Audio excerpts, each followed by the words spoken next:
Assalamu alaikum. Welcome to the Mad Mamluks. I'm Mahin and I'm here with my co-hosts, Sheikh Amir, Saeed, and Sim. And today in studio we welcome Sheikh Saad Tasleem. Saad is an instructor with Maghrib Institute. He studied his undergraduate at the University of Maryland, College Park, and then went on to do another degree from the Faculty of Shariah at the Islamic University of Madinah. So Saad, welcome. What brings you to town today? Assalamu alaikum. How y'all doing? Good. It's late night. I'm glad to be here. Alhamdulillah. So I was here for a fundraiser. Okay. So yeah, you happened to grab me. Yeah, Islamic Center, Naperville. Wait, he didn't tell you ahead of time? He just brought you here? Or did he lure you in somehow? He lured me in with pizza, but that's another story. Yeah, he had Blue Malnati's stuffed pizza for the first time. Mm-hmm. I think we've only had Giordano's in the past, but like. Yeah, I can't believe you guys were going to give him Giordano's. Again, well, his wife's getting Giordano's. We got her a frozen Giordano's. That was supposed to be a go. Surprise, man. Uh-oh. Well, this is going to air later, don't worry. Okay, yeah. Oh, yeah, she won't. It's going to be like 2 weeks. Yeah, it'll be like 3 weeks. We're not going to put it out tonight. She'll find out tomorrow. Unless you're going to wait a month. But anyway, yeah, you're here in Chicago. I was invited for a fundraiser, alhamdulillah, at the Islamic Center of Naperville. Yeah, ICN, yes. Yeah, yes. So yeah, that's where I came straight from there. And what time did you get in your flight?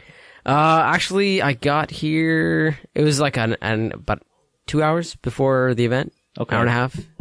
Okay, so what's up with the tight I know we talked to other mashayikh too that are in town, like fundraisers, and they get scheduled real tight. Like you're leaving tomorrow at 10 a.m., which 9 a.m. 9 a.m. 9 a.m. So I guess you have like a little bit of buffer time, but not really. It's like if you're delayed at all, like you're screwed. Yeah, I mean, I've been in situations where I've missed flights because of that. But it's fairly controlled now. Like things go through me, alhamdulillah. Like everything is checked with me. So my goal always is to maximize the amount of time I have at home. Okay. So whatever way I can do that, if that means I'm coming in like an hour before the event or whatever, then I'll do that. Because I want to spend as much time at home as possible. Do you have kids too, or? Yeah, I have a son. Laith ibn Saad. What a name. Allahu Akbar. Yeah. What a name. Laith is one of those old school guys. His name is Saad. His son's name is Laith ibn Saad. Laith ibn Saad was the scholar that was deemed to be the scholar who was... Actually, you can even make the introduction. I didn't want to take this away from go ahead. But he was basically Imam Malik's teacher in a sense. And they said that obviously his works weren't preserved, like Imam Malik's students preserved his works, but he was said to be stronger than Imam Malik.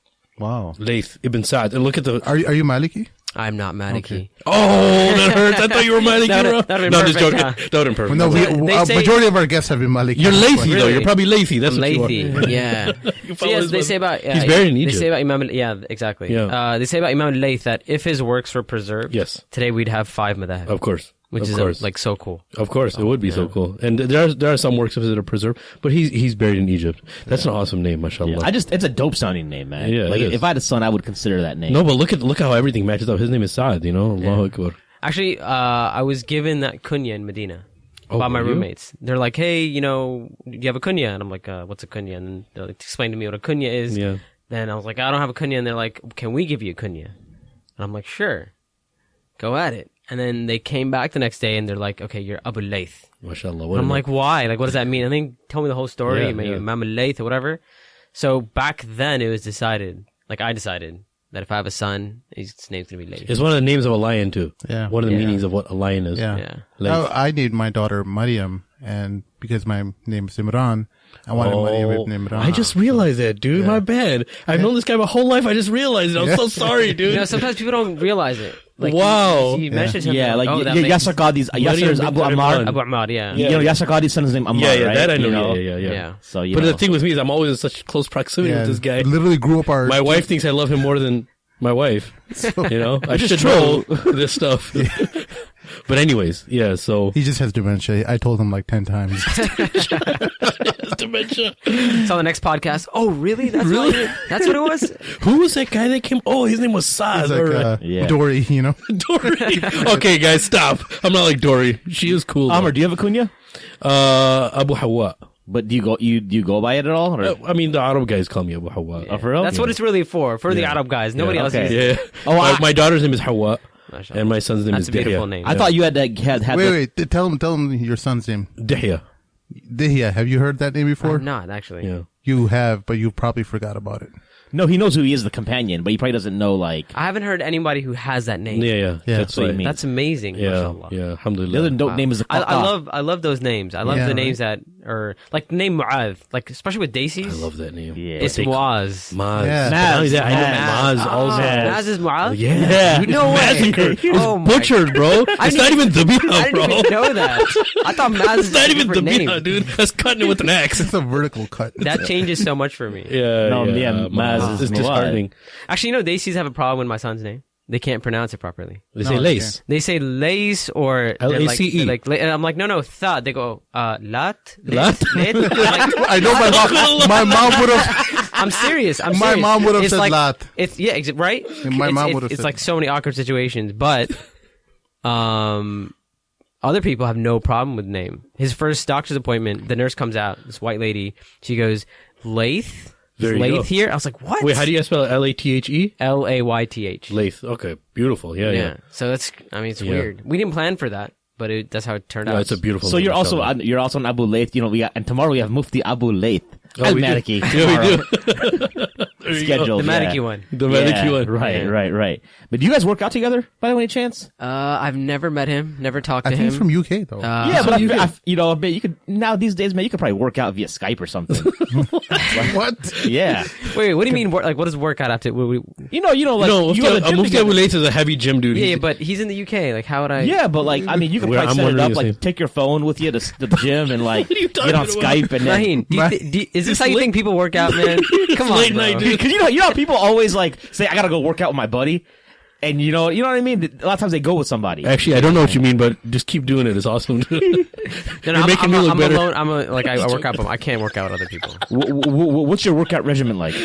So it's become very utilitarian now. Like, I do what I can do, fit it into my schedule. But I try to do, like, I'm old school. I do like the old school split, like bis and tris, chest and shoulders, chest and back, whatever. Yeah, chest and try, yeah. But now I'm at the point where I just do one muscle a day. And no matter where I am, I can just continue that schedule. So That's awesome. There's chest day, there's back day. I do arms on a separate day, which is kind of like a bro thing to do, but whatever. Bro thing, too. I thought, when I met her, I thought he looked like a total, like when he said he works out, I thought he was like a total CrossFitter. Yeah, He looks like a total CrossFit type Have you guy. ever tried it?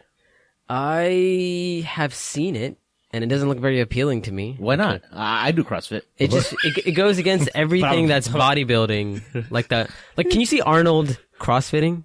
No, but like There you go. End of discussion. I'm done. But I think that's that it. Arnold. I don't think you want to look like Arnold though. I think an average person would want to Maybe look. you don't want to look like Arnold. You'd want to look like Arnold. I mean, in his heyday, Really? he looked pretty good. Look, you got to remember, bodybuilders now Yeah. look very different. Yeah. Bodybuilders back then, they were quite lean and they were smaller. I don't know. Yeah, nowadays you're seeing They're a lot monsters. heavy Yeah. steroids. They're Yeah. monsters, man. It happened back then, but it was Talking about people spending like $40,000 cycles a year on their steroids that are Yeah. competing in Mr. Universe. So you think CrossFit's like a fad that'll go away? I don't know. No, it's very I functional. It's awesome. It is kind of a fad, though. It is definitely. Right? It, Like there's a- P90X. Like, it was the hottest thing and then Yeah. it's gone. But the good thing is they've turned, or what works in their favor is they've turned CrossFitting into a sport. Yeah. So that means it might last. They have the finals, and I mean, every they year. have that. They yeah. have like Reebok. Yeah, I think Reebok sponsors Reebok them, makes their yeah. shoes. Yeah. Right, And clothing, officially, yeah. and I think the contract's up next year. Yeah. But even other sports, a lot of sports are starting to utilize, like, so people have been functional training, I think, from the beginning, but they put a name on it, and the philosophy behind CrossFit originally was that you do a different workout every day so your body doesn't adapt to one workout. So every day is supposed to be different, kind of. You know? Yeah. I mean, the thing for me is like, I know I've never worked out that hard in my life. No, CrossFit it'll So that's pass why, you out. I'm not the kind of, like, I can't go to, I don't know how you are, but I can't go to the gym. Like, I can go to the gym and walk out 10 minutes later, haven't done nothing. Yeah, I see. You know, a lot of people will say, like, I go to the gym. Just get to the gym. Once you're there, it'll kick in. Yeah. It wasn't like that for me all the time. So with CrossFit, now I know if I'm in a class. Yeah, for class an will make you hour, do a lot, yeah. You're like, I'm not going anywhere. Look, man, until you get that after gym feeling, it's not time to go from the gym. You have to get that euphoria when you work out and you have a nice, fulfilling workout. Yeah. That's when you know, like, okay, now I can leave. At least that's how I feel. I don't know if you guys, you get that euphoria after you have a full workout? I get it with my workouts. Some people get, you probably heard of the runner's high. Yeah. Like that's where I'm maybe Mahin's kept. Like, I don't get that. Like I don't understand. Oh, that. you don't get that? I don't understand how that can be an enjoyable experience. Like I hate running. I hate cardio. No, it's after. It's the afterburn. It's not during. During is torturous. Not during. Yeah. No, it's the after. runner's high. Yeah.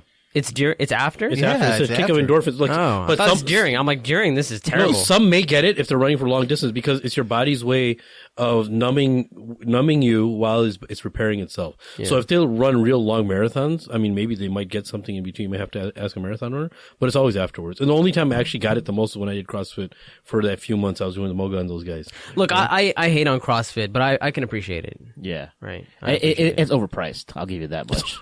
Yeah, it's like $135. I pay $135 a month, and that's like a cheaper CrossFit gym, to be honest. But like, I don't believe in paying for. I mean, do you work out 6 days a week or 7 days a week? Or? I work out. So if everything goes as planned, then I work out 5 to 6 days a week. Wow. But it also depends on traveling and things like that, you know. But I think what Mahin's talking about, he wants to be a part of a class to give him that structure. That structure, of course, and constant. Yeah, because it is a lot easier to work out when you're in part of class, and the more money you give, if you're giving $135 a month, it's a psychological thing too, totally, right? You know, the one thing is that's so foreign to me that people need a class. I want to be alone. I want to be not dependent on anyone else's workout sets, whether they're done or not. I want to be free. I want to move on to the next workout, you know? You're mentally strong this way. We're all weak. Exact same way. Yeah. Like when someone's like, hey, let's go work out or let's meet up at the gym, I'm like, no, please no. Because that's me time. That's personal time.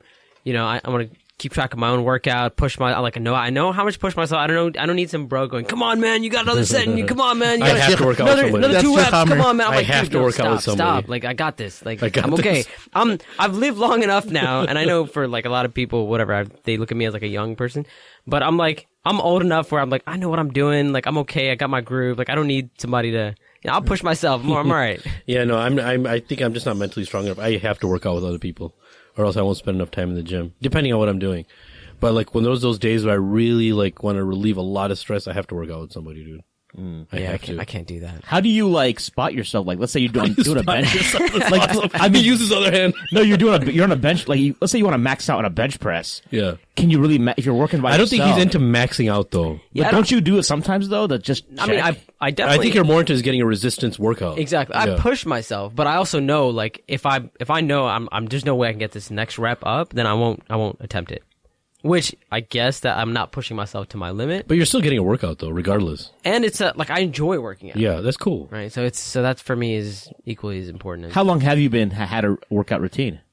So I was mentioning this earlier to you guys, but I grew up chubby. I was chubby in, middle school, whatever. It was in high school that I started to lose some weight, getting more in shape, but it was in college that I really started to work out. And that's when like I kind of changed my lifestyle. That's cool. Did you have any incentive or you just wanted to look different? No, I think it was just the fact that there were more people around me who were working out. Gotcha. So that kind of, it's okay to admit there were women that you were after. But that's okay. That's always the case. Yeah, right? of course. No, not for me.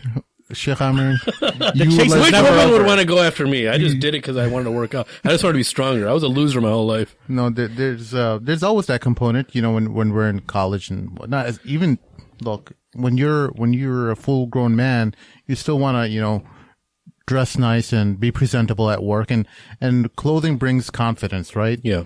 And I think there's nothing wrong with that, having that confidence from the clothes that you wear. It doesn't have to be $1,000 shirt, but as long as you feel confident in whatever you're wearing, I think I think that's fine. And I'm glad you mentioned that because some people, they confuse the line. They blur the lines between confidence and show off. Right. Yeah. They blur the lines. Which Rasulullah told us to dress in our best of our clothes and be, Allah subhanahu wa ta'ala loves beauty and be, And he actually, let me clarify that in the hadith of arrogance. Yes. Right? Yes. Where the companion says, well, what if we like our clothes to be nice and our shoes to be like, and Prophet said, no. What's al-kibr? Batarul haq wa ghamtun nas. Right? To like, that arrogance of feeling superior to others or to reject the truth. Like, when your clothes and stuff leads to you feeling like you're better than everyone else, yeah, that's when it's a That problem. becomes problematic. But everyone likes to wear nice clothes. Most people like to feel good in their clothes and wear nice clothes and nice shoes or whatever. Sneakerheads, you know? Yeah, no, even people who like to bum around, everyone likes to bum around once in a while, just wear t-shirt and sweatpants and flip-flops. But if you give them a suit to wear and dress shoes and shoes and dress socks to wear, they feel completely different when they're walking. Yeah. They feel it's beautiful. It's a part of human nature, right? Yeah. But tying back to working out, I think it like your physique exemplifies what you're wearing. Exactly. And, you know, part of dressing well is to have a good physique. It is. And that's why it's all tied in together. No, it is. It is. You know, and I know that, I mean, the first few times that I saw him at the ISNA convention too. And he had the most unique clothes and the fit was, mashallah, even like the fit that he's wearing right now. It's a real good fit, right? And, if you put on a little too much mass, a lot of clothes don't look good on you, you know? And if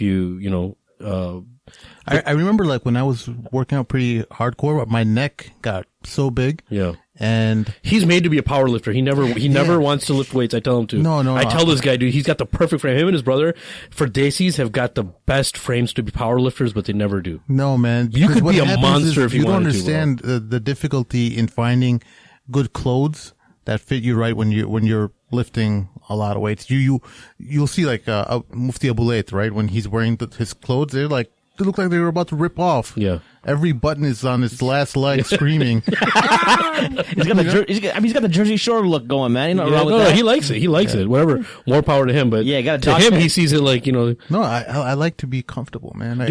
Just become a power lifter. Maybe what you should do is you should like buy less clothes, but invest in a tailor. Right. Get a tailor to like, you know. Yeah, man. That's what everyone tells me, that, you know, get the tailor and have less clothes though. Yeah. But like, is that what you started off kind of, just getting a tailor, tailoring your own clothes? Yeah. So it actually all started, like I've always been, I've always considered myself a creative person. Like I studied graphic design, and even graphic design was just out of necessity. I was actually want to do something even more artistic, but as like a Daisy or whatever, that was like a kind of a middle ground for my parents. Like, okay, whatever, graphic design, computer related in some way, whatever. Yeah. I think my dad thought maybe I'm studying like comp sci or something. And so he's like, yeah, okay, that sounds good. But I ended up studying graphic design. But I've you know, even my whole band history and stuff like that. Like I've always thought of myself as a creative person. But it was never real for me, the ability to make my own clothes. Cause you can't really do that here in the States. It's really difficult, especially back then. Yeah. But when I went to Medina, where a lot of people get their thobes, tailor-made, that was like my first opportunity to be like, hey, I can make stuff the way I like it. And that kind of opened up a world for me. Is that what sparked the idea for the clothing line? Yeah, it really did. Actually, the idea for the clothing line came from when I moved back to America. I started like giving da'wah, public speaking and whatever. And I didn't want to wear things that other people are wearing. Mm-hmm. Like to kind of like explain what I'm saying. I walk into H&M, I buy a shirt. You know, I'm at a conference. There's like 5,000 people there. There's at least like 50 guys that have the same shirt, right? And I'm like, well, as opposed to if I wore a thobe that I got made in Medina, there's nobody else who has that. Yeah. And that defines me. Like that's who I am, and I had a full say in that clothing. So actually, the idea for the clothing line actually came from started with me saying, I'm just gonna get some clothes made for myself. How much is that gonna cost? And then I was like, well, maybe I could make a little bit more, and you know, have other people, if they like my sense of style, they can buy these clothes as well. And that's why one of the main ideas behind the clothing line is it's got to be limited. It's got to be limited. So everything that we're going to sell, inshallah, is going to be extremely limited. So if you buy like one of our pieces, you know that no one else in the world, or very, very few people in the world, have that exact piece or something that looks like that. You're talking like maybe like 50 pieces or so? Yeah. total? So for example, our first release coming soon, inshallah, we have 5 designs, 5 separate pieces. There's 100 of each. And very cool. When you break them down into the sizes, we're doing like extra small, medium, large, extra large. That sometimes means there's only like 10 in a certain size. Wait, I'm half humorous, half serious here. Is it a contemporary large? Because contemporary larges are very skinny hips. So and a lot of Americans aren't like that. So a lot of our stuff is a little bit. It leans towards more slim fit, but no. But it's still the style. You weren't gonna wear it anyway. I'll just make a cut. I'll just make the slits on the love handles. Don't make any changes for him, okay? He wasn't gonna wear it anyway. I'm just joking. No, that's he awesome. wears his Egyptian thobes most of the time. Huge sleeves. The Sudani thobes. Anybody can fit in anything. Yeah. You know, I mean, we're designing it to not be exactly like very fitted. No. So okay. So there's some. So it's like a leeway. medium fitted. It's not like a super fitted, like skinny jeans type fitted. It's kind of like straight jeans type fitted. Not straight jeans. I don't Like slim fit, kind of. Skinny is the tightest one, right? Yeah, I think skinny. No. There's also like extra skinny. Yeah. Is there there's extra extra skinny? slim, extra slim, or extra skinny? There's skinny. There's slim. There's extra slim. Okay, There's some that you gotta like peel off. Yeah. the guy who made a spandex, so like a spandex percentage in there. Pretty much. I don't know if you saw the Uniqlo joggers that a lot of guys wear. They look like jeans, but they're joggers. They're really sweatpants, right? The jeggings. Talking about the Jeggings, there you go. All these guys are wearing them now. Yeah, I mean, look, it is like more slim fit, but if you look at, for example, one of our pieces, which y'all can see right now, it's pretty much like a kurta or a qamis, and that by nature is going to be a little bit looser, right? You're not going to have a super slim qamis that's just going to look odd. And it's going to feel odd. And the most important thing for me is that people feel good in the clothes. Yeah. Right? And is this kind of like what you're, like when you promote this style, do you promote like a blazer on it? The last few times I saw you, and you make it look very good, mashallah. I saw you at ISNA and you had a blazer on top of a kurta. It may have been a little shorter than that one. Yeah. But it made it look pretty cool though. So look, it's all about all these pieces. It's all about how you style them. You can dress them up. You can dress them down. Gotcha. And the reason why I actually you've only seen me wear this stuff with the jacket, and this is kind of like behind the scenes information, is because the fit isn't perfect on this. Okay. Like this is one of the samples. So I'm not completely happy with the upper body fit. So I'm like, okay, throw a jacket on top, it's fine. But once this is finalized, I'd wear it just as the qamis. Okay. So the listeners who aren't able to see what he's wearing right now, he's wearing Wait, you can't tell. Oh. You can't tell. Nobody knows yet. Can we it's not revealed. He's wearing something mysterious. Can we take a picture of it and put it on the thing too, or no? Yes, you can. In 2 months. In 2 months, okay. Now, do you have a name set out for this? It's the Saad Tasleem collection. The Saad Tasleem collection. Very nice. Nice. So, like, have you ever heard of, like, your model of having limited clothing? The first guy I really saw doing, I mean, have you heard of brands like Supreme and Undefeated? Yeah. And like Kith? Yeah. They keep, like, Supreme has a real cool model where, have you ever, like, thought of, like, a pop-up shop where you just open up, like, a shop for, like, 3 times a year or 4 times a year for their seasons and sell your stuff on that day? And then, so eventually, that's the goal, right? To eventually get there, inshallah. And I'm actually thinking very big. Like I'm thinking, like I want a proper Muslim brand that is mainstream. It's and there's no limits. Like when I first started talking about this, people actually thought I'm doing T-shirts. Okay. I'm like, no, it's not a T-shirt line, because there's so many of those out there. It's like the T-shirt market is saturated. You go to ISNA, ICNA, whatever, the bazaar. Every full other booth is like a T-shirt, and I'm like, no, we're not doing. We might do a T-shirt as one of the pieces in maybe like the summer collection, maybe, but it's a clothing line, so we're gonna do everything, inshallah. If you do make T-shirts, inshallah, I think you can make it look better than the Armani Exchange T-shirts and everything too, with your creative background. Inshallah. So that's the goal, to kind of like transcend what's there right now. But this is a Muslim brand, though. Don't you think you're kind of like limiting yourself? Like, so why would non-Muslims like buy something necessarily? Like, let's say there's some Arabic on it, or I guess they might think it's cool. Exactly, right? So it's like when something becomes well known enough, it transcends like the culture, like it becomes part of the culture. And not only that, it's only that, but Africans wear similar clothing to Indians too. I don't know if they wear, that's what it kind of reminded me of. I used to know some brothers from Senegal when I was in Mauritania, and they were, it's that hint of similarity is there, the hint of the Indianness is there, the hint of the Malaysianness is there. That's why I think that's real cool. Yeah. Right? But as far as the and you were, or I don't know if you still do graphic design, but do you design your clothing or the prints on there and the calligraphy and? So it's sometimes we do, sometimes it all depends. Okay. Like, so I have a vision of what I want, and it's the best way. Like, for example, for this, like I'm not a calligrapher. Okay. But we got a calligrapher to do it, because I'm like, okay, I want it to look like this. Nice. Now, but in the end of the day, like all the clothes, they're a reflection of me and who I am and like my life experiences and things like that. That's why if you look at this, there's some like a hint of like a Pakistani, Indian kurta. Yeah, but it's not full-fledged. So that's cool. Yeah, it's not. And then there's other influences. Yeah. I lived in Saudi Arabia for about 7 years, so that's going to have an influence on it. And then, growing up, being into like punk rock and stuff, and like all of that, consciously or sometimes subconsciously, I think it's going to play a role in what these designs look like. And what about like pants? You sell pants and stuff too at your? Not yet. But inshallah, hopefully. So it's mainly kurtas. Just keeping it simple. Or not kurtas, No, I mean to call it kurtas. it's actually not all kurtas. Meaning like all upper garments. No? I guess the first collection, you could say they're upper garments. Okay. Yeah. What accessories you guys got? Like, Inshallah, one day. mashallah, very good. No, I just want to know for this first release in the next 2 Yeah, the months. first release is what five. we can expect on the website. It's 5 pieces. It's 5 Oh, pieces. cool. Okay, Yeah, only 5 Very pieces, nice. 100 of each. That's it. Beautiful. Okay. And once they sell out, we're not going to reproduce them. You got to wait for the next season, new designs. I like That's the it. suspense. It's done. Mashallah. And the whole idea, somebody was like, well, what are you going to do when people start copying you?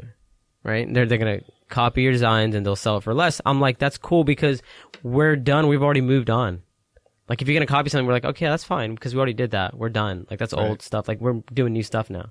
So we're going to kind Very of nice. even like push myself creatively to come So up you with, have to come out with a new style every season, kind of, or new twist to the style that you have. Yeah. That's awesome. Yeah. But I like Requires the a lot of idea too. creativity. But I think it's like from a business perspective, it's practical because the scarcity model's in effect, right? Yeah. And any designer has to come up with new designs every season, regardless of whether it's limited or not. Yeah. You know, as far as spin-off goes, hey man, you got to see. Zara did a knockoff on the Adidas NMD. Oh my god, it looks like hot garbage. I'll send you the link on YouTube. Okay, let me see that. But like, yeah, so I think that people are trying to, they're trying to, garbage. yeah, they're trying to do spin-offs. It's just gonna look, Yeah. it's gonna look terrible anyway. So I wouldn't even sweat it. Because the quality of the material they use different. Yeah, They try to cut corners with pricing and all this. Exactly. Stuff too. And actually a lot of these pieces are about the details. Like, you may not see some of the details like from a distance, but somebody who's wearing it, they'll see, like, for example, on this one we have a hidden pocket. We have stitches in, like, there's a hidden pocket right here.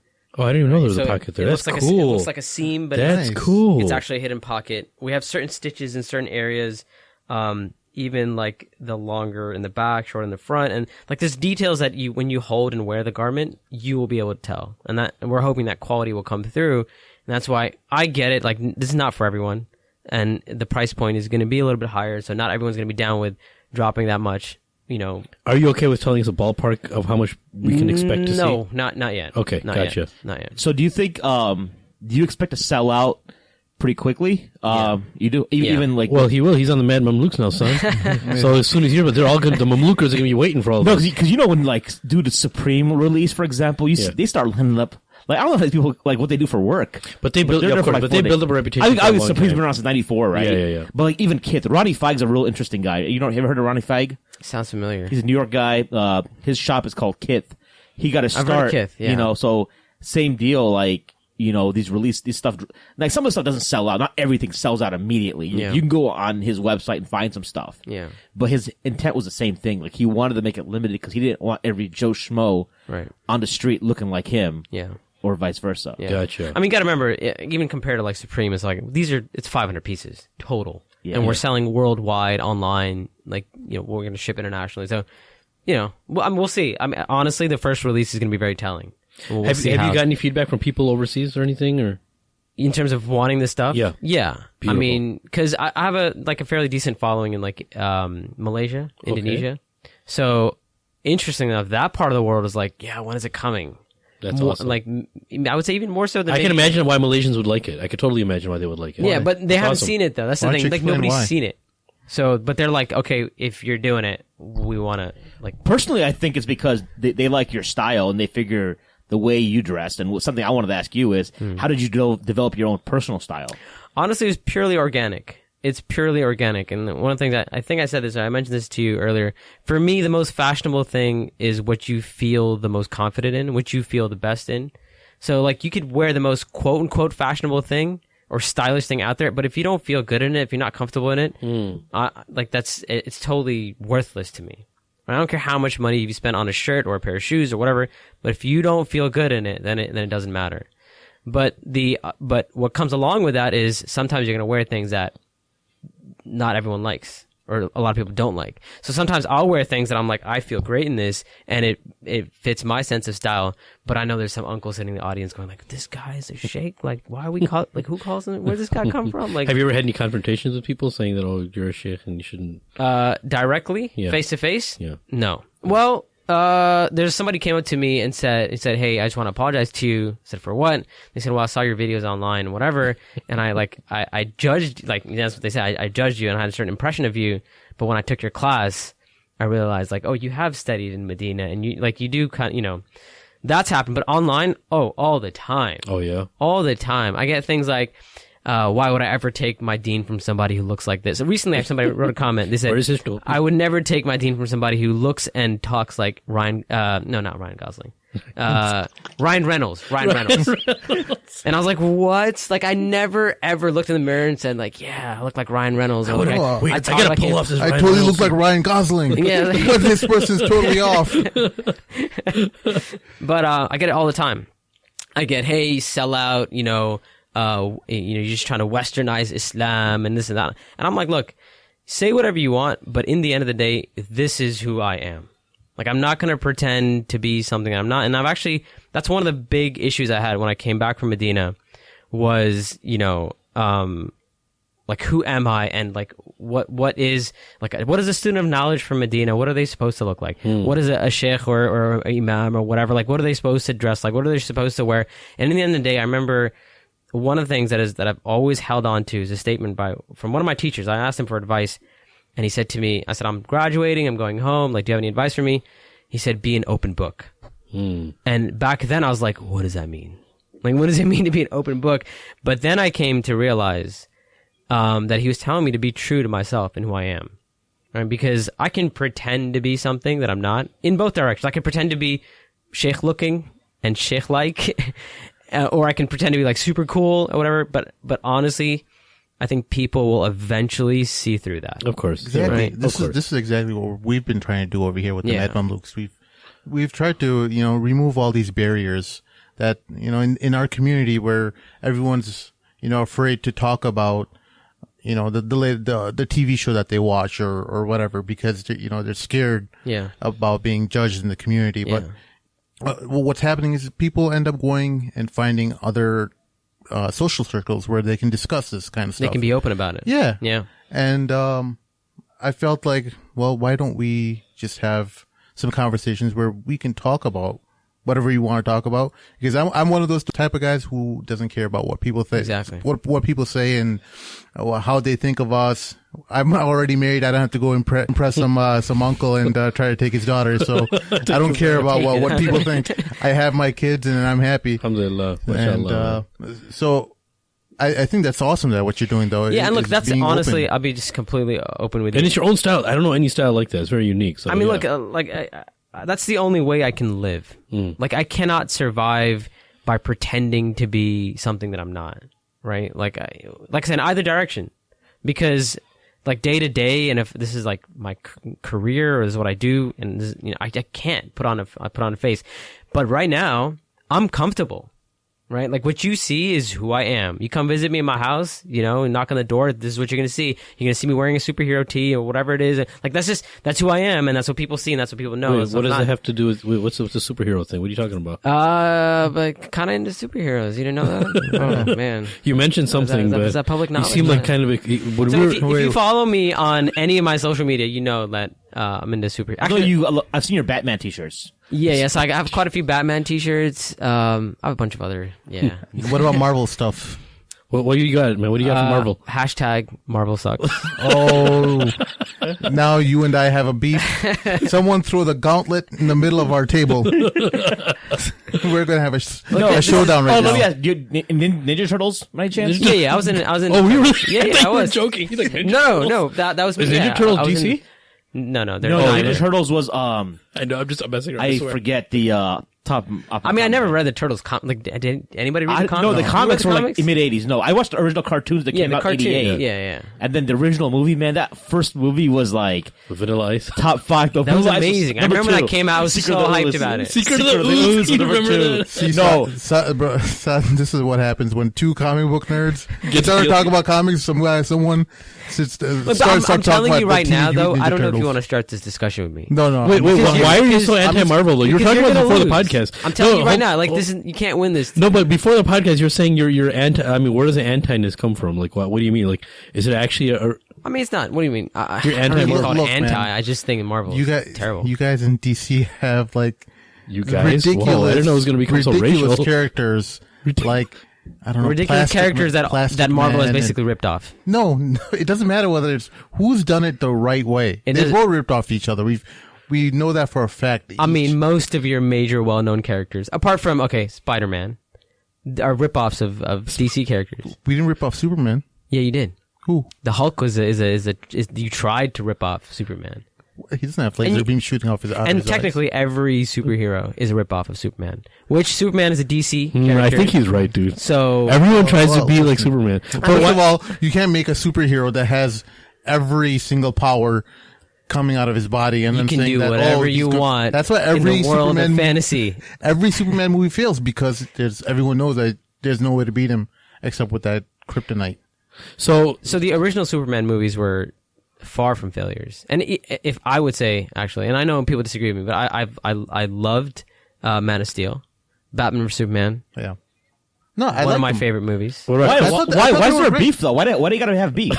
No, that's what I'm trying to find out. Yeah, they're both sound cool, right? No, but I mean, I'll be honest with you. I think you guys are extremists. I'm an extremist. I fully admit that I'm an extremist when it comes to. Let's get out of here. I'm home. I'm going home.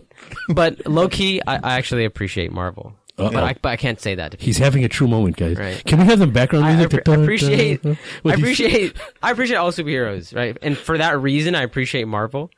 But compared to DC, Marvel sucks. I like it. I like that you ended it. That was a gauntlet, dude. The characters have no depth in DC. That's the whole problem. I mean, except for Batman, who that's their saving grace in my opinion. That if without Batman, DC would have been nothing. But that's okay. So if you strip down this argument, all you need is Batman. Ooh. Like Batman will take down the whole Marvel universe. Technically, I mean, look, Batman is a super genius, but Marvel has their own equivalent of super geniuses like Tony Stark and other detectives. But yeah, okay, go on. Is he supposed to be considered a ripoff of Batman? Of course. Are you really? Super rich guy who's smart and doesn't have any superpowers and he makes his own stuff. Okay. I never thought about that. You have 10 of those though, by the way. Yeah, exactly. I don't know if you've ever heard of Moon Knight. Batman is so good that you can rip him off 10 times and still be successful. Yeah, that's when you have a lot of character depth. So when other companies steal your superhero, they can just take a sliver of his personality and make it a whole nother superhero out of it. That's when you have a good character, like the Wolverine character. I don't even know. Did they rip off Wolverine or no? I don't think so. Yeah. But anyway, I find the X-Men don't count. I like that. For the listeners, he made a really sarcastic face with a frown, and your lips were quivering on the side. But X-Men don't count. I'm going to put X-Men out of the discussion because X-Men is you have all these super quote unquote superheroes. Everyone has their own random power. You just keep adding randomness to this.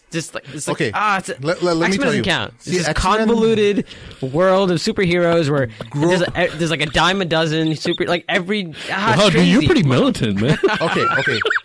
Let me explain why the X-Men meant so much to me growing up. In this country, the X-Men was always a show about being disenfranchised, being coming of age, and being a minority. Yeah. And I think a lot of Muslim youth growing up, everyone liked the X-Men because of that, because they were able to relate to being different in white suburbia basically, and they found a lot of parallels with their stories and the X-Men stories. Just being rejected in society, and now all of a sudden, in modern day, a lot of us who grew up in the 90s and 80s were able to see Trump's rise kind of be similar to Senator Kelly in the X-Men, right? In the same type of rhetoric that he used against the mutants. That's the same kind of rhetoric we heard about the Muslims recently. So I think every Muslim should convert to X-Men madhab, the madhab of X-Men. So that got pretty deep. I like that. Yeah, but Saad said the X-Men was excluded from his argument. Yeah, right? I don't include the X-Men. And to me, X-Men personally, I'm not as deep into this stuff as you guys are, but from a layman's point of view, I've always appreciated the X-Men. I've liked the X-Men more than the Marvel guys. I haven't. What's the movie that just came out? Civil War. Did you grow up in white suburbia or did you grow up in the city? I grew up in the hood, dog. Where'd you grow up? Which hood did you grow up in? I grew up in the hood, but then we moved out of the hood. We had drive-bys and everything, but then we ended up moving out, and we went to white suburbia, and that's where I learned about just riding a bike to comic book stores and spending your whole life in these places. And you were a card collector too, right? Yeah, baseball cards and basketball cards. Were you a card collector too, Chef? No. I was a card collector. No, but like I grew up, so I wouldn't say where I grew up it was part of like a lot of university grad housing, but it was like, so a lot of kids of immigrants, right? So Afghanis, Colombians, people from all over the world, but I got bussed into the inner city. Right? So that's how I learned about that's how I kind of became a sneakerhead, because of like, we just look at East Bay magazines all day in class. That's the story. I love reading about those things online. All we used to do is read East Bay. So I moved to white suburbia in like 10th grade. And then I came across this stuff called Abercrombie and Fitch and lacrosse and stuff like that, which I was like a foreign country, man. So yeah, but as a fan of just regular movies, I've always found X-Men. I've liked the X-Men movies a lot more than the Marvel movies. And the Batman movies have been dope too, but Ninja Turtles for me has always been, although that's not really in the equation, right? No one compares Ninja Turtles to X-Men or Batman, right? So you also got to look at the difference between like the movie universe and the movie portrayals of these characters and the comic books, and they're very different sometimes, and it's a different standard of judging these characters and DC and Marvel. Like Marvel movies obviously are terrible. Did you find a character though that you Marvel comics are not bad, right? There's some really good Marvel comics, but the movies are horrendous. Did you find a character that you were able to relate to growing up from the DC universe? That's a really good question. I don't know if I could. Okay, it doesn't have to be a comic book character. Yeah, so it could be a novel or a story. Here's one of the reasons why I've always liked Batman. Okay. Batman was able, like Batman. So I've always considered myself an introvert. I've always like growing up, having my sense of individuality or whatever. I've always felt comfortable on my own, right? And this idea, especially when you're growing up and you, like my teenage years when I got more rebellious and things like that, you go through that. And a lot of teenagers go through that age where like, okay, nobody gets me, nobody understands me, but I get myself, and I know what I'm about, whatever. So from that angle, I always connected with Batman. Like he lives in this amazing world, right? But nobody knows, right? Bruce Wayne's Batman, and he does like the most amazing things. He has the most amazing gadgets. He helps so many people, but nobody knows who he is, right? So that's the aspect of Batman that I always thought was really cool. And I always appreciated the fact that he didn't have any superpowers, right? So as a DC fan, like it's in your blood to adore and love Superman. And I do. I love Superman. But the contrast of Batman to Superman, I always found to be fascinating. Yeah. Like for all the reasons that I love Superman, I love the fact that Batman doesn't have any of those superpowers. He's just a regular dude who's like really smart, who worked really hard and trained and was able to accomplish something, and he can take down Superman. Wow. Siskel and Ebert ain't got nothing on him. Man. Sheikh Amir, when we first went to CPSA, it was a Muslim private school that was started here in Chicago. It was CPSI then. College Preparatory School of Illinois. Now it's College Preparatory School of America. All right. Thank you for clarifying. Just letting him know. I imagined that school as Professor Xavier's. That's crazy. It looks like it, dude. If you look at it, dude, I never thought of that. That's how little did I know what it looks like. Entering there that those kids were worse than white kids. They were worse than mutants. They were worse than They were all kids. mutants. They were the most self-hating people. All they would do was clown on each other and make fun of each other. It was, oh my Lord. We should take you there. That's what it looks like. You're right. Yeah. And that's what it was, because a lot of the kids that went there, they were still like really confused of why they were there. Right. They didn't know why they were there. Yeah. Especially at that time. It was really awkward. And there was, it wasn't the most organized school, and people just want to do whatever they want to do. But wow, that's really interesting. I want to get back to a little bit of the clothing thing, because you were talking about, and you had a course, or you're having a course on fiqh of clothing. Yeah. So, been teaching with Al-Maghrib now for, let's see, 2017, started teaching in 2012, 5 years, 4 years or so. First class was called Fiqh of Chillin'. It was actually about the fiqh of entertainment. Second class was called Deception. It was about the shaitan, the world of the shaitan, and methods of deception of the shaitan, and so on and so forth. And then it was time to do a new seminar. And I was kind of like, I don't know what I want to teach, because for me, if I'm going to teach a seminar, it has to fulfill two conditions. number one, I have to personally be passionate about it. Number two, it's got to be something which is relevant and applicable in people's daily lives. Like I appreciate a lot of the Islamic subjects and topics, but for me, teaching those topics, if you can't go home and apply it now or tomorrow or tonight, then it's too academic and theoretical. Exactly. And the Al-Maghrib audience, let's be honest, it's not like a super academic audience. It was back in the day, right? Like back when I started with Al-Maghrib or when I was a volunteer for Al-Maghrib, it was actually a lot more academic. But things have changed, right? So all like the academic guys or sisters, whatever, they went and actually studied Islam academically, like they went overseas or whatever. So for me now, if I'm going to teach a subject, it's got to be relevant to the people sitting there. If it's like 200 people or whatever, they got to apply that. So, I thought about different topics, hadith, Quran, this, that, whatever. And then fiqh, obviously, I study Sharia, so fiqh has always been there, and I've always enjoyed fiqh. But there's this issue of, okay, how do you make fiqh not relevant? Because a lot of fiqh is, as you know, it's just very relevant. But how do you make it more palatable? Exactly. Yeah. Exactly. So when it came to this topic, there's a class that Sheikh Yasir Qadi used to teach called Precious Provisions, where he taught was basically the fiqh of food and clothing. So that was presented to me to teach, and I looked and I said, yeah, this can be doable, right? I can do this. I enjoy fiqh, and then food and clothing are both like very relevant. They're applicable immediately.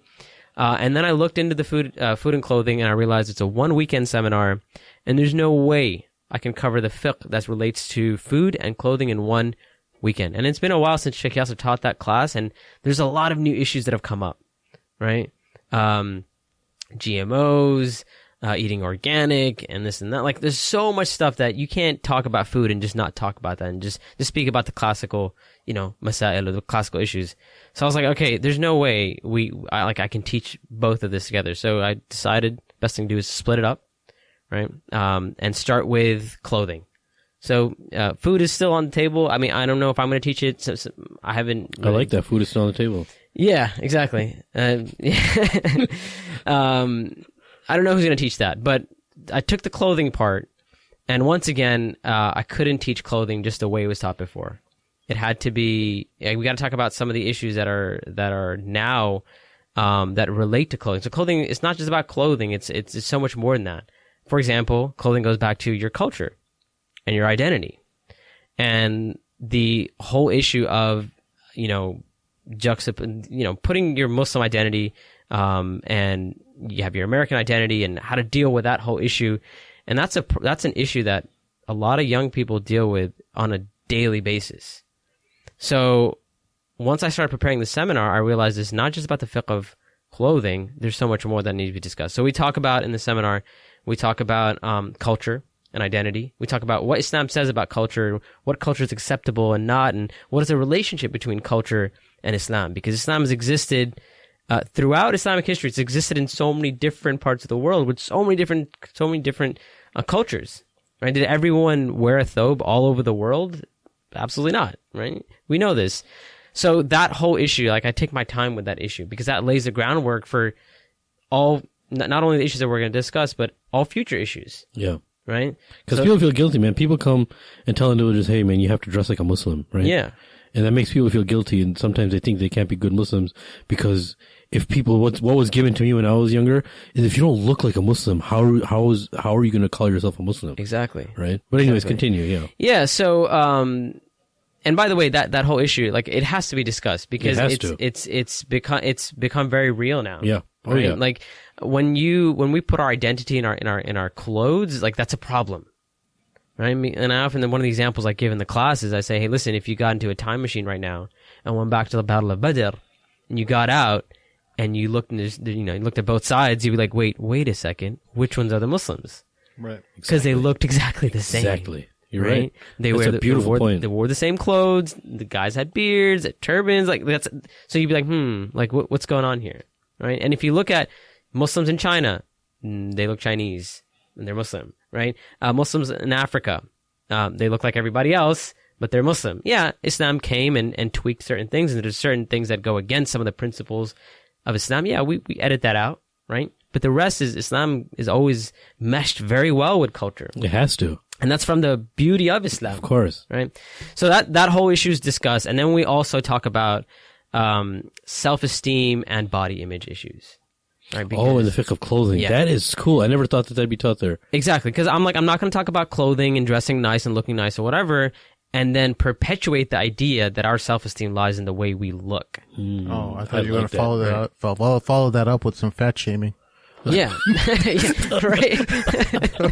Okay, so you're doing the opposite of that and telling That's awesome, dude. Yeah, yeah, exactly. I didn't want, because people often say, "Oh, you're."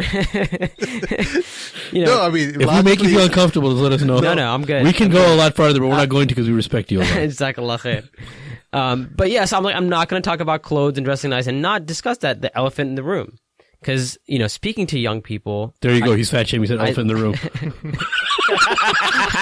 It depends on how you edit this up. I'm sorry. Sorry, I had to. Go ahead. I'm sorry, so speaking about the big elephant, the fat elephant in the room, right? Yeah, so I was like, I'm not... that has to be talked about. Because too many young people are suffering from that very issue, right? Yeah. People have body image issues, especially in the Muslim community. We don't talk about this stuff. Yeah, you're right. Right? It's all under the table. Like... People suffer from serious issues, and like body image issues can cause depression. And it cause some people to, get involved in like self-harm. Yeah. And like these are issues. So I have to discuss that. So we discussed that, and then the rest of it is the fiqh aspect. Yeah. Here's my main thing is that we don't. I feel like this whole thing about fat shaming is true. It's right that we shouldn't fat shame people, but at the same time, we should still encourage people to work out, because working out is not just about image. It's about mental preparation. It changes the way you function in life. It can help people who pray from 0 prayers a day to praying 5 prayers a day just by being more active and not being lazy. So I think one of the messages is should never get lost. So why is the whole, and I'm sorry, we're going to get back to this, but because there's what does fat shaming have to do with exercise? Well, here's the thing, that there's been a movement online and whatnot that is encouraging people, like, you shouldn't tell people to work out. Oh, like that, because, yes. they're out of be shape. Be proud of your body. Like if you're overweight and if you're obese or whatever. Embrace the dad bod. No, I mean, yeah. No, that you shouldn't embrace it. Look, you should always be I agree 100%. So the idea is, with everything in Islam, it's about balance, right? Right. So it's like, when we talk about this, is that we want people to be concerned about their health, and we want them to be concerned about the shape of their bodies, but we don't want them to be concerned to the point where they start making bad decisions and bad choices, right? Like, for example, somebody who's overweight, obese, we want them to eat healthy. We want to encourage them to work out, but we don't want them to go out and start like trying weight loss pills, steroids, cosmetic surgery. Like that's when it's gone too far, right? Course, yeah. Because in the end of the day, everybody's body is different, and our genetics do play a factor. Yeah. Right. So some people have faster metabolism, some people have a slower metabolism. And if we only have one mold or one idea of one, example of what a physically fit person looks like, well, there's a lot of people who won't be able to achieve that no matter what they do. Yeah. And then you turn to, sometimes people turn to things like, as I said, steroids or whatever. So that's the balance. Right. So I do talk about it in the class that, and when there's a whole section on, physical fitness and eating healthy. And, even one of the topics we discuss as a discussion in the class is, are fashion makeovers a good idea? Oh, that's cool. Right. I've heard some very interesting, comments on this, and some of it, sometimes a fashion makeover is a good idea because it can make you feel good about yourself, but you don't want to basically take somebody and change them to the point where you start telling them, or you give them the idea that unless you look like this, then you're not good enough. Right. Right? Like that's when it becomes a problem. Yeah. So same thing with fashion and style, right? Like I don't want everyone out there to dress the way I dress. Like that's not success to me. Success to me is everybody's able to express their individuality and their creativity in an Islamically appropriate manner and be happy and be comfortable in what they wear and who they are. Right. That's the idea. Right. Do you think there's an overemphasis on like food consumption as part of our culture, as Muslim culture? Because we don't necessarily party, but it's always about food and stuff. Without a doubt. Look, I mean, let's just be pragmatic here. A lot of our mashayikh are overweight, right? Yes, and one of the reasons is because there's a lot of stuff that, you know, we don't do. We don't partake in. There's not a lot of the things that we indulge in. You know, alcohol, drugs, blah, blah, music, you know, a lot of the opinion that musical instruments are impermissible. And so on, you know, movies sometimes and this and that, whatever. So what is the one thing that gets left? Well, food. Yeah. And that's what drove me mad when I would listen to a lot of the scholars back in the day. It was be like, hey, man, you're criticizing me about my music, but look at you. Like 400 pounds, bro. You know what I'm saying? I mean, that's a problem. You know. I mean, I'm not saying like what he said or his advice that the advice he's giving was from a good place, but when you're at least young, that's how you kind of. That's how you think. Your outlook is. And that's like, how you make sense. Hey, wait, when you're younger. I know. Like you'll only look at whatever advice that someone's giving you. You'll try to find some holes in that person's personality, right. and try to poke back at them. You know. So I think that's important. What you're saying that I know that there's scholars that have this problem, but knowing the scholar life. At the same time, being invited by 1 million people. Without a doubt. You know, I mean, the only thing that makes them happy is just actually being stationed and doing research, right? So they don't get an opportunity. It doesn't really, sometimes they don't really, find it, amusing or something that's worth their time because they're comparing it to what they do for a living, right? Without a doubt. How do you personally, Matt, you travel, right? And I was just going to ask you. You tend to eat pretty healthy, but I mean, we had some stuffed pizza, but you told me when we first talked about you coming on the show, like almost 2 months ago, you had planned this day out. So it's not like an everyday thing for you, but like when you come to cities, I'm sure people will want to take you out to like biryani house and whatever. When I started teaching for Maghrib, I immediately gained weight, right? Even though I did work out and I've lived a healthy, quote unquote healthy, you know, depending on who you ask, but you know, from my perspective, a fairly healthy lifestyle for a while now.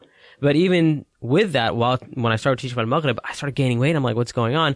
And then I realized, well, you go from city to city, and every city you go to, obviously your hosts are like, they want to treat you to the best food. Of course. Right? Like, oh, this is the best, whatever, pizza place or the best ice cream place in the world. And you're like, okay, gotta try that.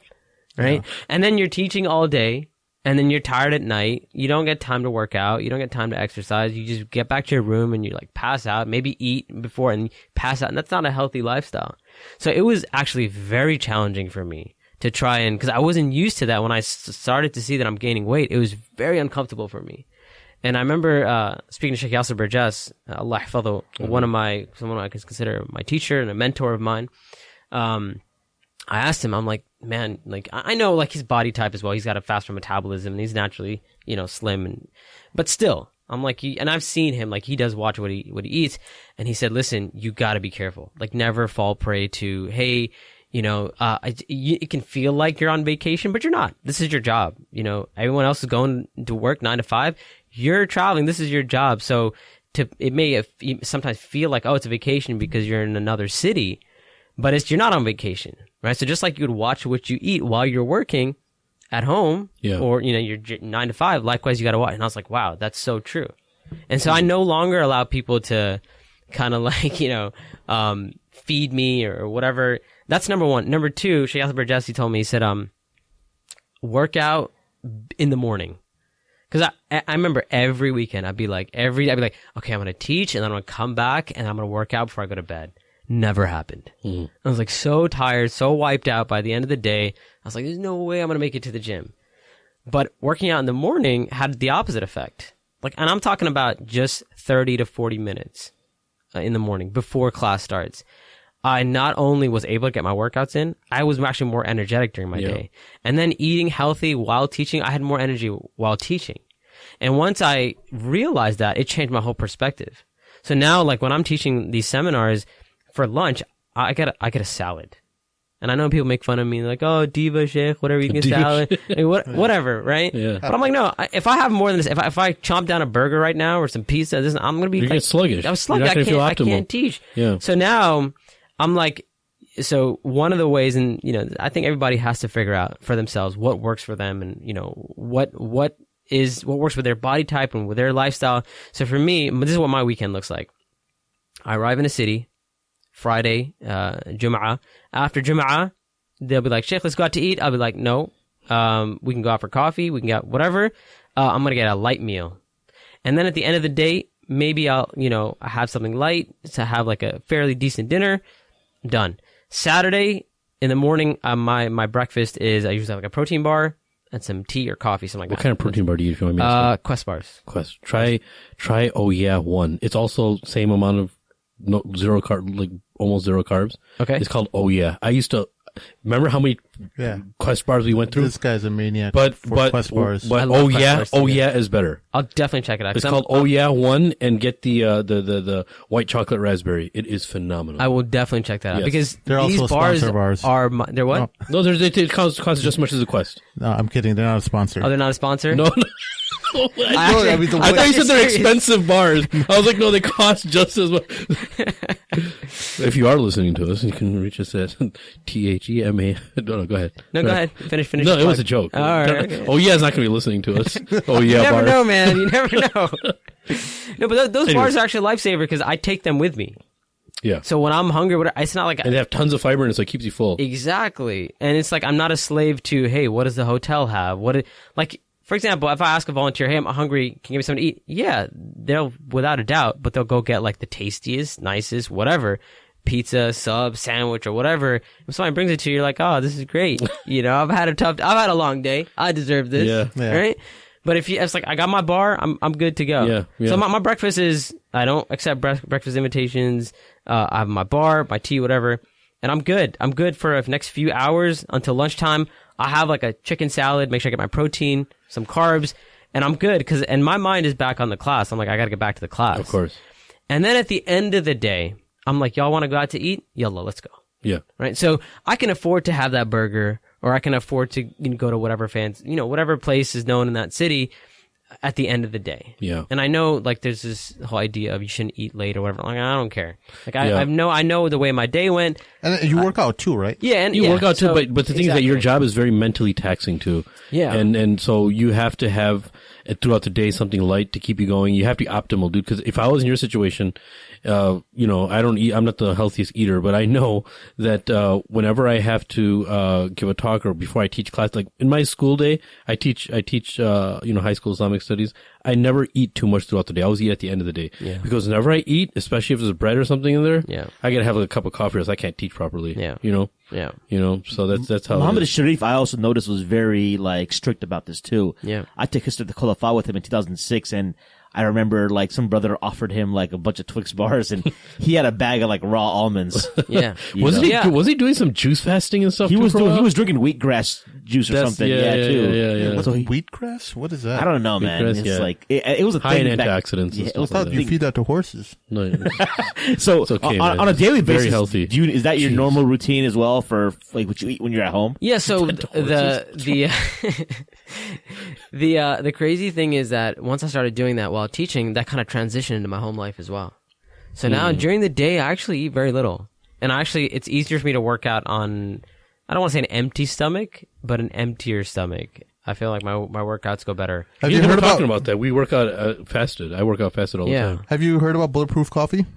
That's what we do over here. Where is it? There's Diet Coke over here. No, I mean right now we've somebody kind of fallen off the good recently path. mentioned it to me. But remind me again, what is it? It's basically coffee, and there's some grass-fed butter and that you throw oil. into it, and MCT it basically oil. tastes like a latte. It doesn't Coconut taste oil or MCT oil. Okay. MCT oil is So that's basically like a pre-workout, basically like Breakfast replacement. yeah, man. it's like a meal replacement. But it's high fat. Okay. Caffeine, and it kind of keeps you full for a long time, especially if you drink throughout the day. I think the longest, when I was drinking bulletproof coffee, when I was doing keto, the most I probably went 8 hours without feeling hungry once. But I was drinking water like every, you don't feel hungry. Yeah. But that's fat people problems. Usually you have to like.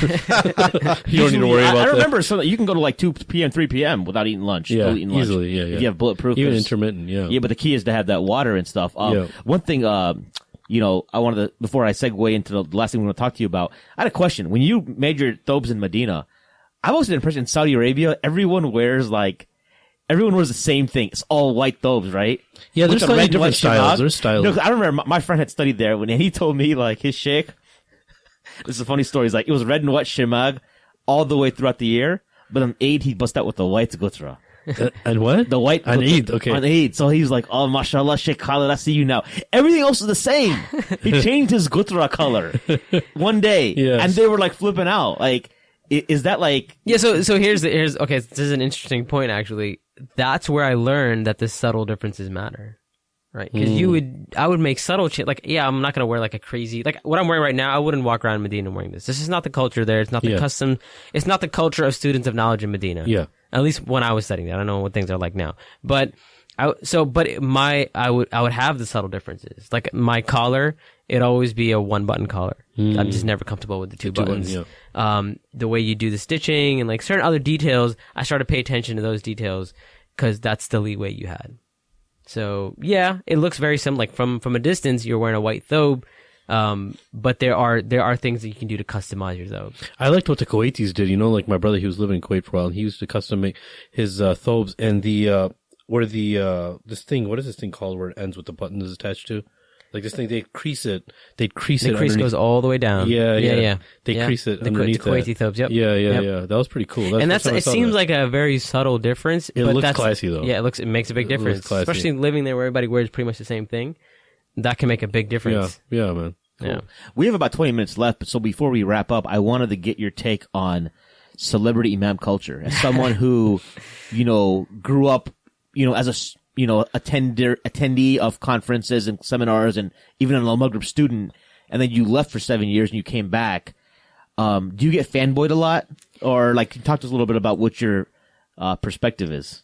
Yeah, okay, so just to start off with and to make my position clear on celebrity sheikhs and the celebrity imam culture, I think it has its pros and cons, right? So the cons of it obviously are like people liking you for the wrong reasons, people wanting to become an imam or sheikh or a scholar for the wrong reasons, for the publicity or for the popularity, and that's actually, we know the Prophet told us that's one of the ways a person ends up in the hellfire is seeking knowledge for attention. So all that stuff is the cons and how it can affect a person's intentions. Obviously, it's not for us to speak about the intentions of other people, especially scholars and imams, and but that is a challenge, obviously.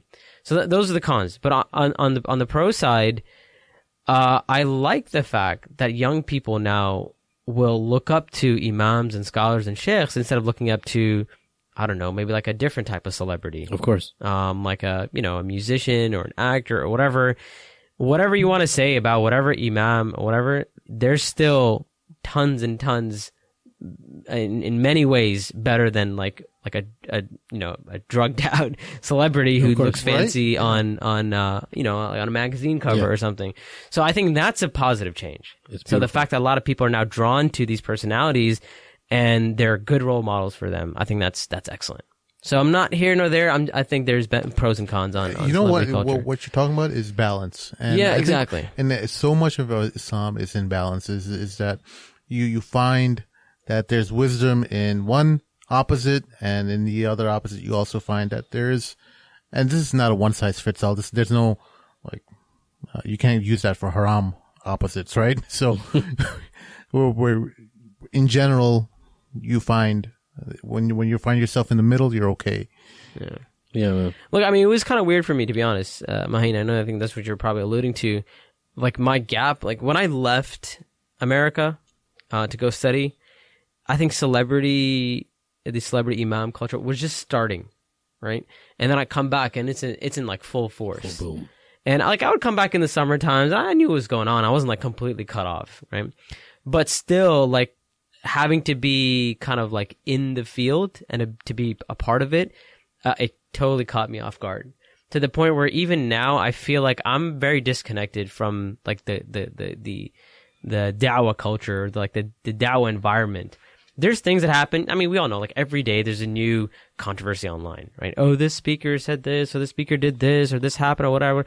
And I'm like the last person to find out, right? Because I just don't care. I just don't.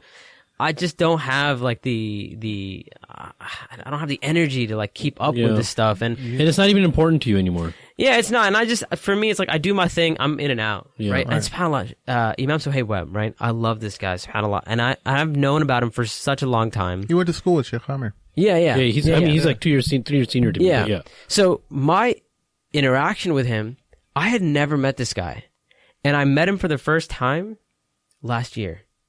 I had been at conferences with him, and we like just happened to miss each other. And I'm talking about like 4 years. We're in the same field. We're at the same. I just don't, and we're not able to meet each other. Because I'm in and out. I do my thing, whatever.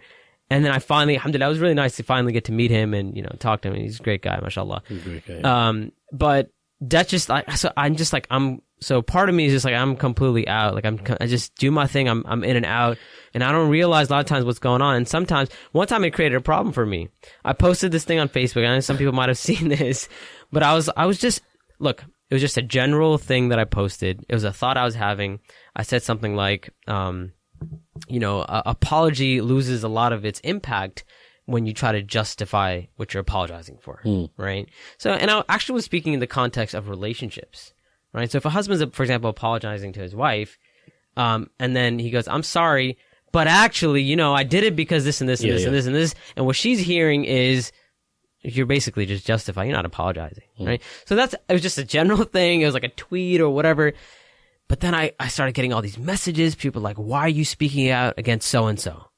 Right? How dare you and this and that. He's a well-respected speaker, blah, blah, blah. I'm like, what are you talking about? Wow. What's going on? Like, what? And I literally had to message some of my colleagues and my peers or whatever. Somebody had a Maghrib instruction. I'm like, what? Does anybody know what's going on? Because I'm completely, and they're like, yeah, so-and-so speaker just apologized about something that they had said. Right? And people think that you're talking about him. You're attacking him. Disaster. And I'm like, God, like, and I'm like, no matter how much I tell people, like, no, that's not who I was talking about. People go, no. I mean, look at the timing, right? He said it, and then he came on. It's too good to be true. Yeah, exactly. He came on like a couple hours after, and he started criticizing someone's apology. And I was like, man, it's becoming insane. Yeah. Like the online world is becoming insane. It's too much information. I honestly almost deleted my Facebook. Like, I know I'm like really, I'm not joking. I'm like really into social media. But I hate Facebook. Like I'm like, Facebook is just like I almost deleted my Facebook last year. I was like, I'm done with this. Right? There's always, for me, like my favorite dude or dudette is the exceptionist. You know what the exceptionist is? The person who always finds an exception in what you're saying. Yeah. I don't know. Right? Wow. They're always like, no matter, you could, like, I could pose like the most politically correct. Stealing is bad. Except when you're starving. Yeah, so I disagree. I'm like, what? Yeah, I know. But yeah, like, so for me, like, okay, Twitter's great. They're called trolls, and exactly. Everyone has them. I think you're just getting used to it now. I think. No, I'm not used to. I don't reply. Yeah, don't. I don't reply on my Facebook. I don't reply to. I don't get into the comments. I don't reply and go back and forth. I don't do direct messaging on any of my accounts. My Twitter, if you tweet at me and it's like you ask me a question or whatever, yeah, I'll tweet you back. Other than that, I do not feed the trolls at all. Yeah. Zero. And that's the only way I can like be sane. Now you're known as being like, I didn't know this when I was driving you up here. You said you were like one of the first people of knowledge on Snapchat. Yeah. So why Snapchat? Like Snapchat to me is a tough user interface because it always runs out. Like you're trying to say something and you have like what 10 seconds? Yeah. On the video? Yeah. So look, I remember when Snapchat came out and it got really popular, and I had Snapchat for like my family and stuff. And till this day, actually, I have this habit of I have 2 accounts and everything. I have one for my close family and friends, and then a public. So when Snapchat came out, I had one for my family, and I was like, you know what? Like, there's a lot of people on Snapchat. And it's getting really popular. Why don't I just make a public Snapchat? And I remember I remember exactly where it was. I was on the train. I was on the metro. I was with my wife. We were going to the protest in D.C., the pro-Palestine protest. And I was like, how cool would it be if people could actually see what I'm seeing at this like live, right? Because, Snapchat it's at that moment you get. And I was like, I think I'm going to make a public Snapchat. And I made it, and I just tweeted out. I'm like, hey, you can follow me on Snapchat. And just add my account, right? And then people started adding me, and then people started really liking, and I'm like, okay, I can do reminders on Snapchat, it's 10 seconds, but that's the reality of our generation. I mean, there's Vine out there, which is 4 seconds. And I remember telling the Maghrib instructors, I'm like, you should check out Snapchat. I remember my favorite reaction was Yasser Qadi. He's like, what? This is ridiculous. No one would ever do this. And then one of the mashayikh, he was like, this has the least sadaqah jariyah value, right? Because it's the least sadaqah jariyah. It's like it goes away. It goes away. That's beautiful. Like, it's gone. They're like, why would anybody do this? Fast forward, I don't know, it's like a year or 2 years. Sheikh Yasir Qadi hits me up. He goes, so can you explain this Snapchat thing to me? I'm thinking about getting on Snapchat. I'm like, oh man. Well, that's what happened. Speaking of which, Sheikh Yasir, he put up a post saying that, I don't want he said, I'm really embarrassed about putting up this post, but I'm going to have to ask you guys not to approach me and take selfies with me. Yeah. And I saw the comments under when he posted that, people were really upset. Really? Because I guess there were people who had approached so him. I didn't read this, but let me guess. Yeah. Let me guess what the comments were.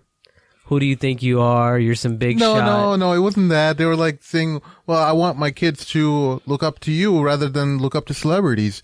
So yeah, there was some validity to that. And I think, I don't think he was meaning in every It wasn't meaning, but somebody, situation, one thing I'll tell you is like, yeah. People who are in for doing the amount of stuff that he's done, that really doesn't. Look, the thing is that the guy, I've been with him, and he has so many people who love him, mashallah, and you can't just sit around just taking pictures with him all day. Yeah. Literally, and if you take one, you gotta take another, and then you gotta take another. I've been in that situation. I mean, I was with him. If one guy sees it too, they'll be like, "Oh, what about me and my kid?" Yeah, like a lineup. Dude, I was at Ilmfest with him and literally kind of acting as a bouncer between him and the rest that of was the awesome. crowd. You know when he was walking on side by side, took the picture. This big dude next to Yasir Qadi moving people away. While he's speaking, people are coming up to me and saying, "Can I, take a picture with the sheikh?" And I'm like, "I'm sorry, no, you can't." He has to go to a flight right afterwards, and they were like really upset about it. Yeah. So I'm glad he kind of put it up, but then it kind of backfired because there were He some meant well. legitimate. He meant well. Yeah, That's but well. nobody ever assumes you mean well online. That's a problem. You always assume the worst. Yeah. I actually like Sheikh Yasser's. If I was like in his position, I would be. He has to be a little cutthroat about it, and that's how I'd be. Otherwise, you like a lot of shuyukh are a lot nicer. We'll have Sheikh Omar Sulaiman inshallah in a couple of weeks. I'll ask him about this too because he's really nice about this. But it'll take him like an hour to get through the Isna Bazaar because everyone else says loves to him, and then like he's like, it's okay, man, it's okay. It's all good. When I met Sheikh Umar, I always tell you I don't get starstruck by anyone. When I met him, I'm like, because he came up out of nowhere, I'm like, that sound like Porky Pig. I didn't know what to say to him because I used to love the guy for all the work he does, and you're really, you admire him in that respect. So that's funny. No, because I was at the dinner with Sim, so like, yeah, because Sheikh Omar just kind of creep. I was with Sim and Sim's wife. We're waiting for my wife to come into the hall, and Sheikh Omar like walking right behind, and then he says salams to me, and I introduce Sim. This is my co-host, and he's like, "Oh yeah, I finally get to meet the voice." Yeah, to Sim, yeah. And but like. And you were like, we sat down later, I was like, I'm not washing this hand, man. This hand should. And he told me, hey, when you've made it though, Saad? Have you ever seen that guy on Facebook who like, his profile picture is your picture? Has you had that happen? Did you have that too? I don't understand that. I really don't understand that. It's happened to you? It freaks me out. Oh no. Because I'll tell you, okay, I have a lot of these stories, but I'll just tell you one of these stories. Let's do it. This is a guy on Instagram who's pretending to be me. Right. So here's how it went down. And this is, if you go back, this is awesome. If you go back like a year or two, you'll find because I posted this whole thing on my Facebook. So apparently there was a guy on Instagram who would take my Snapchat pictures, right? He would screenshot them, and then he would crop out the eyes and then Instagram the photos. And he's like, Muslim fashion, some Muslim, Muslim men's fashion blogger or something like that, right? And it was creepy because he's like, getting ready for my flight, about to take off, and it's me. No. It's like my picture. I'm sitting on the plane, and then there's another picture. Just got a fresh shape up, and I'm like, what? And then it's like another picture. I wonder if he was a troll. And there's like another was he a troll, or he was just living and trying to live in your shoes? Because people would ask questions, and he would like respond. Oh So my gosh, he didn't use my name. Like he had his own name, but he was using my pictures. That's crazy. Right? Where did he get these pictures, though? From my Snapchat. Oh. He'd look at my Snapchat story, he'd screenshot the pictures, and he'd crop out, like, my eyes, right? And he'd be like, had a long day, like... what a loser. Like, I swear to God, I'm not making this up. And then, like... Sorry, that was awesome. Anyway, so like this guy, like he had his whole life built upon like the stuff that I'm doing, right? Like I got on a flight, fresh Jummah outfit, like stuff like that. Don't spit it out. So did you ever send him a message? Or? Yeah, so I messaged this guy. I had some of my people message him, and I said, listen, all I want from you is to just take down your account, right? And because he's basically lying. Or just hand it over to you. At least, not even. I don't want that. At least account. make the lie into a truth. Just shut it down, whatever. And I'm like, listen, I gave him a certain amount of time, this much, and if you don't, I'm gonna go public because you're lying to people. Yeah. Right. And this is deceit, and you're publicly deceiving people, so I have the right to do that. And he blocked me on Instagram. Then I had... And he continued? Yeah. So he continued. Then I had somebody else message him. I said, listen, I'm messaging you on behalf of Saad Tasleem. Stop using his pictures, whatever. This, otherwise, we're going to report you, this and that. And then he did it. And I'm like, part of me was, I know this sounds bad, but part of me was a little bit happy that he did it. Because I was like, I'm going to call this guy out, right? Yeah. So I put it on Facebook. Yeah. And I'm like, okay, this dude, I've screenshotted this stuff. I put it, you can go check it out right now. It's on my Facebook if you go far back enough. And I'm like, everybody report this guy. And then everybody jumped on, started report. His account was shut down in like, I think an hour. That's beautiful. Right? It took him down. But it was just, that was creepy, man. It was creepy to see somebody posting my pictures. Had a long day. That's real crazy. I didn't know. Imagine going into that guy's apartment. He's got his pictures all over the place. He's got candles set up, flowers all over a portrait of his. Man, that's just one of my stalker stories, by the way. Maybe on the next time I come here, I'll tell you another stalker story. We could do a show with you just about stalker stories. Next show, man. It might get him in trouble too, man. The one thing is, because I thought of this because Abdurrahman Murphy's a good friend of ours, so we're in this WhatsApp group, and he sends us a picture of some like dude in India or Pakistan who just updated his profile picture to Murphy's. No, but that's common. That happens. That doesn't even phase me anymore. That's what I thought. I thought that was just like, oh, you made it, mama. You know what I mean? But like, your story is on another level. Yeah. Like, I couldn't even conceive of that. Timings and everything. Wow. Yeah. Usually, some people do something like that just to get like some followers, right? Yeah, I think that's what it was. He was trying to like, I don't know. And then they sell the account to somebody else. That's right? creepy, man. So somebody will be willing to, like, if a new Islamic organization wanted to start up a Facebook account or a Twitter account, they'll buy an account that has a lot of Muslim followers on it, and then they'll change the name to whatever their organization was. So. Okay. We're doing it the hard way. That's why we only have like 2,000 Twitter followers. So you jerks out there, start following us. Oh, easy there, buddy. You make me feel comfortable. All right. I'll use much more nice words. All right, Saad. Hey, Jazakallah khair for coming through. We're gonna wrap this up now. Yeah. Is there anything else you wanted to? I'm sorry to cut you off. Is there anything else you wanted to? To announce or make plug. I'm not really used to doing plugs, and it's kind of weird. Do you have your class? Any of your classes coming up anytime soon? Yeah, so well, we'll do that. We'll plug the class. So I'm teaching a new Al-Maghrib seminar. It's called Trends, the Fiqh of Fashion and Clothing. So basically, as I talked about earlier, we discussed a lot of the issues related to clothing, fashion, culture, identity, self-esteem, et cetera, et cetera, et cetera. So yeah, we're going to be in a lot of different cities. So if it's coming to your city, make sure to attend. I'm sure. Around what time is it going to start coming out? The classes I already taught in 2 locations. Okay. So I think next, I'm not sure when this podcast is going to be released, but next lined up we have Toronto, New York, and Minnesota.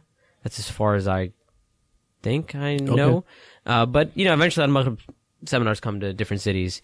So yeah, just come check out the seminar. By the way, if you're in Minnesota, you can have camel meat biryani there. Oh yeah, it's really good too. I've had that. I've had camel meat biryani. You did? Okay. I have. Wow. Yeah. How was it? The Somalians is awesome.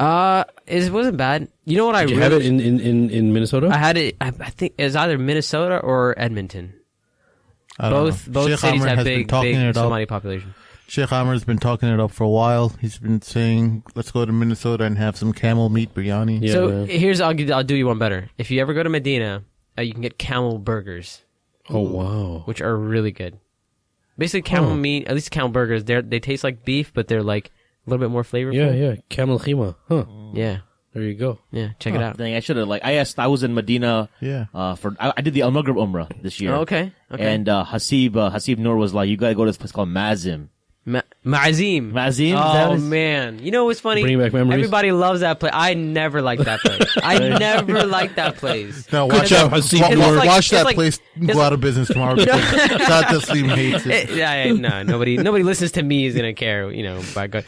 But it's like traditional Saudi food or whatever. But I'm not a big fan of Saudi food. It's just a lot of rice and just I don't want to oily rice. It's non-keto. It's definitely not not keto. It's like rice and I guess they have a layer of fat. There's and then you put oily meat rice and stuff. Because I wanted to try Rose Bukhari. Yeah, actually, if you want Rose Bukhari, Ma'azim is a good place to go. So not that they are advertising with us, right? We're not. Right? No. Because I asked when I was there, I was like, where can I get? Because chicken shawarma, I was just eating in those stalls right by Masjid Nabawi. The 2 Riyal one. Yeah, those ones. Watch your stomach, man. I was good. I would put down 3 or 4 at a time. Wow, mashallah. You know what I mean? But 3 or 4 at a time for 2 Riyals. So we'll have to chill next time you're in Chicago, though. I'm sure the class will be coming to Chicago sometime in the near future. So. For our listeners out there, if you have any questions or comments, you can email us at themadmamluks@gmail.com. You can follow us on Twitter and like our Facebook page. We're also on Instagram. Please subscribe to us on iTunes or Podcast Addict and rate us 5 stars. For our special guest, Sheikh Saad Tasleem, and my co-hosts, Sheikh Amir, Saeed, and Sim, this is Mahin signing off for the Mad Mamluks. Assalamu alaikum.